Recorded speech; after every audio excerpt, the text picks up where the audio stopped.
Now joining us, Congressman Rob Andrews. Congressman, welcome back to the Young Turks. Thank you. Good to be back with you guys. Good to have you here. Given the news that's coming in today, I've got to ask you about that. If the White House and the Senate side come in and say, okay, sad day for you guys, no public option, no Medicare buy-in, no nothing. We did everything Joe Lieberman asked us to do to get his vote. Do you guys still vote with them, or do you say, well, now you've lost our vote? Well, I don't think we'd support that. I mean, look, this plan doesn't work if there's not real competition for the insurance industry. What you just described has no real competition. So, no, our side wouldn't accept that. Which is why we have negotiations between the House and the Senate. Yeah, I don't understand where they think they're heading this ship. But the White House appears to think that any deal is good enough based on the reporting that we're seeing today. Yeah, first of all, I don't know if the White House thinks that, but let me make another point. We can't get to a negotiation until the Senate passes a bill.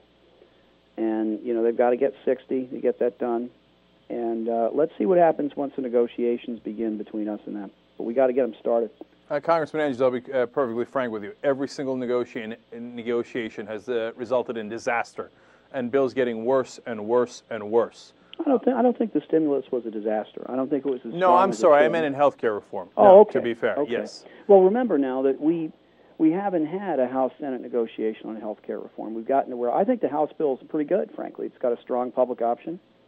It's paid for by a tax on the wealthiest Americans. It doesn't tax anybody's benefits.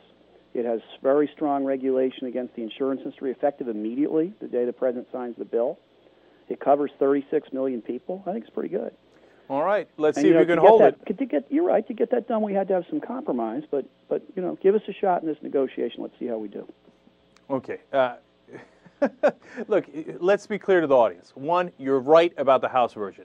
There was compromises, but it was compromises in the end that we could barely live with. Okay, but we could live with it. We understand that we don't live in a perfect world. Yeah. But if you run into that brick wall at the Senate there with their 60 votes that they theoretically need, which they don't, they could do it through reconciliation. I don't see how. I wouldn't compromise an inch more than you guys already have, and they're going to ask you to give up a mile, 10 miles, 100 miles. Again, lots of times a bill looks a lot of different coming out of conference than it does going in, and let's get one in there. All right. And I would say this to you too, that there's momentum that builds in a process like this. If we get something out of the Senate and get it into a conference with the House, I think the pressure will build on those who are standing in the way. I don't think they felt the full brunt of what it means to be standing in the way of something that's important. Right now it's 2 or 3 people. You know that, and I know that. But let's isolate them, frankly, and get them closer to the goal line. I honestly think some of these guys want this issue to just go away, and we won't let it go away. And hold them accountable the final day when you got to cast a vote. Let's see what we can get done. Yeah, Joe Lieberman is a Republican. You're never going to get his vote with any meaningful, real reform. I see an iceberg ahead. If somehow you guys in the House can't convince Reid to do reconciliation, this thing's either going to be totally weak and useless, or it's not going to happen. Not everyone's been heard from on this on the Republican side either. And I think you just have to let this play out, see where we go. We've been working on this for 100 years, literally since Theodore Roosevelt was president. This is the closest we've ever gotten to getting people insurance that don't have it. Look, I would have done this bill very differently if I was writing it myself, but I'm not. And what I do know is that what Truman could not do and Nixon could not do and Bill Clinton could not do, we are close to getting done. And we just got to get it done. All right. My final thought on that, and we'll move on, is that you got to call people out. I mean, look, it's corporate money, and everybody knows it, and nobody wants to say it because it's all in the Democratic Party. Obviously, the Republican Party is completely wholly owned subsidiary of corporate America. Gee, do you think so? But if you don't call out some of the 2 or 3 Democrats left, I mean, you got to put pressure on. But okay. I think you and I are saying the same thing here. That right now it's still very Washington. It's about filibuster votes and cloture and things that people just have no idea what you're talking about. But if we get to a point, which I think we'll be at in the middle of January, we say, look, that lady who sold you your coffee this morning has no health insurance for her kids. She can get affordable insurance if these 2 guys vote yes. Now, I don't think we've ever been that close and that graphic, and I think that's how we get it over the top. All right. We're talking to Congressman Robert Andrews from New Jersey. Congressman, let's move on to the economy. Today, the President Obama pulled in the top bankers in the country and scolded them. I'm sure they feel chastened by that. And now there's talk about how he has no leverage, so he has to just use his bully pulpit. I disagree. Real financial reform would give him all the leverage he needs. Yeah. Is he going about this the wrong way by just asking them to do the right thing? No, I think he's going about the right way by doing two things. One is all this money is going to be repaid to the Treasury by about the next 2 or 3 weeks. We're going to get our money back with interest. And he's going to use a substantial chunk of the money to lend it to small businesses and to use it to build roads and bridges and schools and put people back to work. Good for him. And we had a vote on this very issue in the House on Friday. The Republicans said, look, when the banks pay all this money back, just put it toward deficit reduction, because they literally said the crisis is over. Because I guess their definition of the crisis, it is over. Chase Manhattan's okay now, and Citibank's okay now. We don't think the crisis is over by a long shot.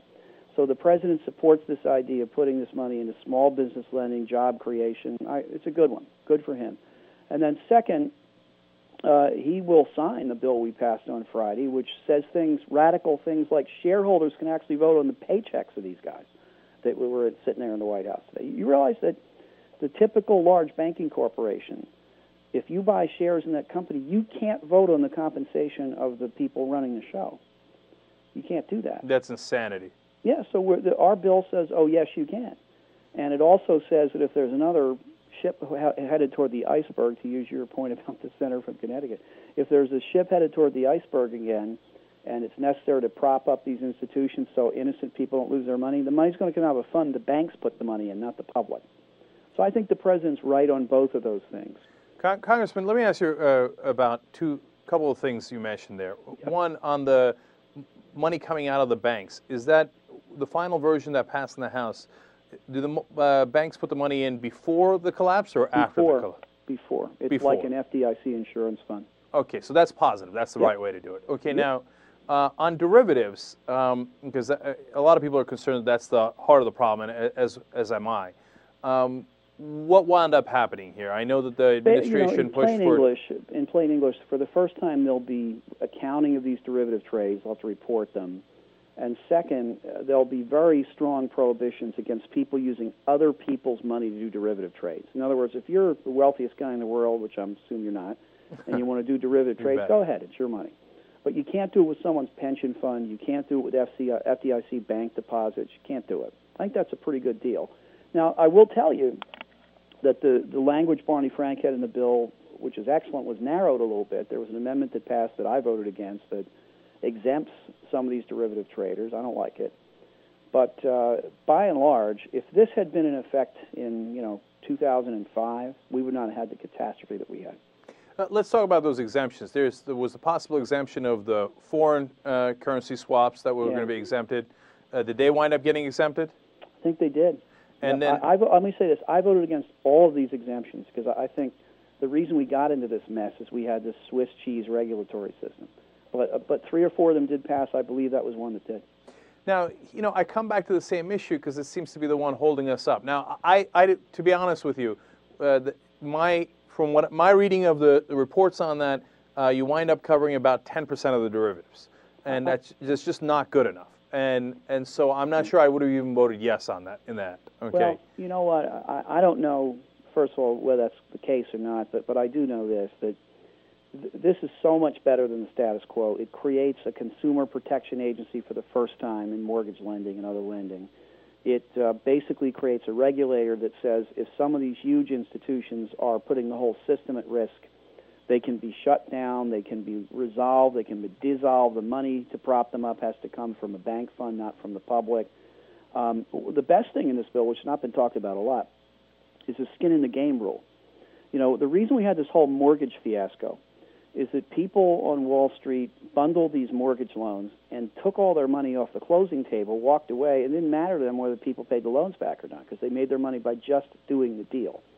Well, one thing Barney Frank has in this bill is a provision that those guys would have to have at least 5% of the loans they'd have to keep.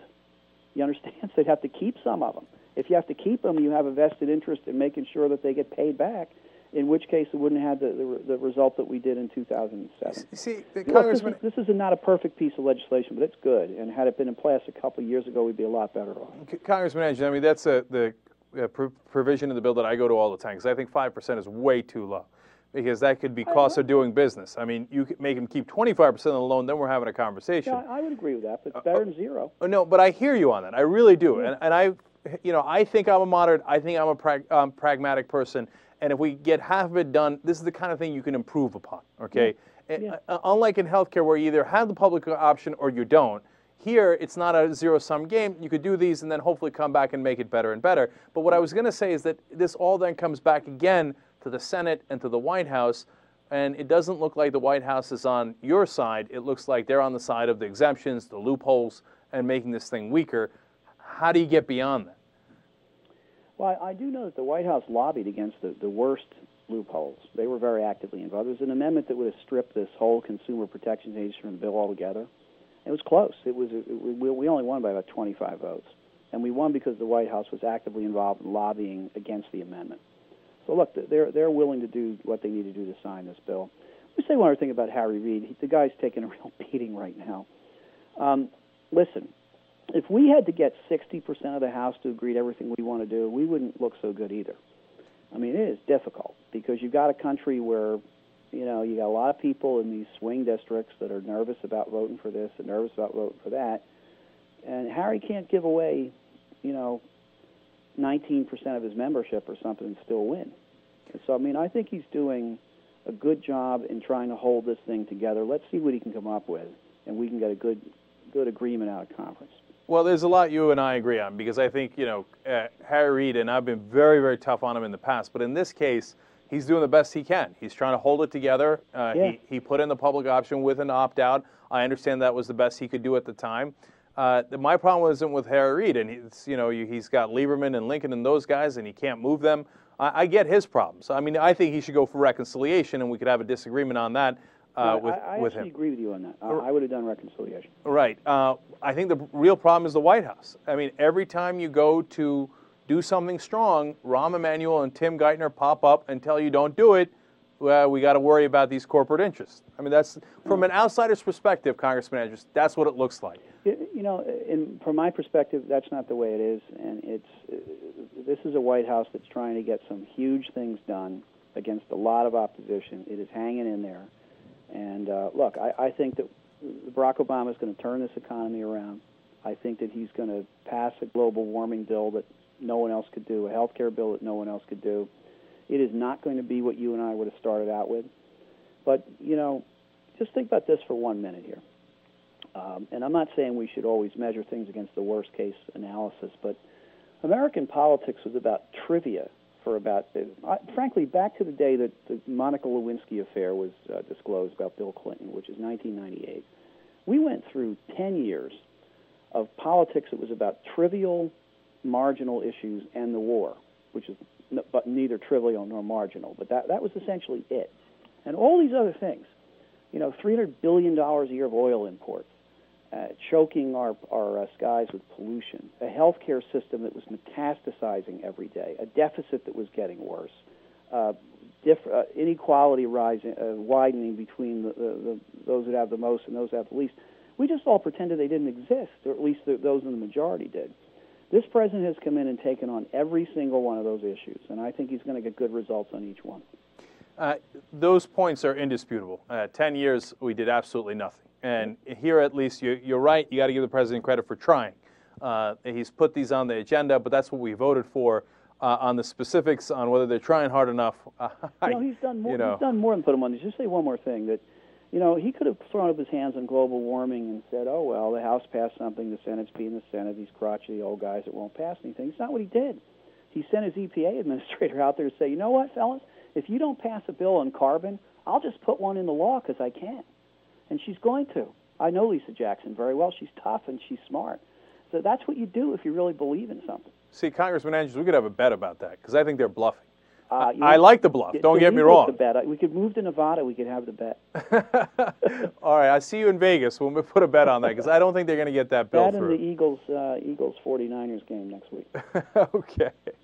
All right, Congressman Robert Andrews, it's a pleasure to have an interesting and thoughtful conversation. Thanks, so we really I'd like to appreciate come it. back again. Thank you. Absolutely. All right, bye-bye. Thank you so much. Young Turks, we'll be right back.